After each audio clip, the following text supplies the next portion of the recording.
राधे राधे, जय श्री कृष्णा। आज के वीडियो में बैसाख माह की अध्याय की दूसरी कथा सुनाने वाली हूँ, क्योंकि बैसाख माह धार्मिक दृष्टि से सबसे धार्मिक माह माना जाता है। तो इसका दूसरा अध्याय इस प्रकार है।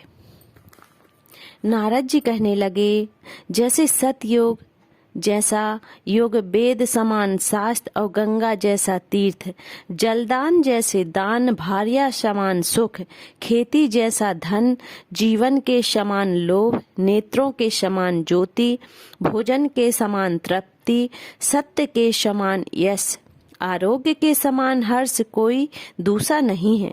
ऐसे ही बैसाख जैसा अन्य कोई दूसरा मास भगवान को प्यारा नहीं है। जो इस मास को व्यर्थ गवा देता है और धर्महीन शीघ्र ही पशु योनि पाते हैं। संसार में अनेक प्रकार के व्रत तप आदि हैं जो अत्यंत कष्ट साध्य है और उनसे फिर जन्म लेना पड़ता है, परंतु बैसाख माह में केवल स्नान मात्र से मनुष्य मोक्ष को प्राप्त होता है। सब दानों तथा तीर्थ के स्नान का फल बैसाख में केवल जल दान से ही मिल जाता है। जिसमें जलदान देने को भी शक्ति ना हो और दूसरे से दान दिलवाए, उनका भी वही फल प्राप्त होता है। जो पथकों के लिए प्याऊ लगवाता है वह अपने कुलों का उद्धार करता है। प्याऊ लगाने से देवता, पितर तथा ऋषि अत्यंत प्रसन्नता को प्राप्त होते हैं। जो बल की इच्छा हो तो जलदान, जो पवन की इच्छा हो तो पंखा बैसाख मास में दान करें। जो प्यासे को जल पिलाता है तथा राजसूय यज्ञ का फल प्राप्त करता है।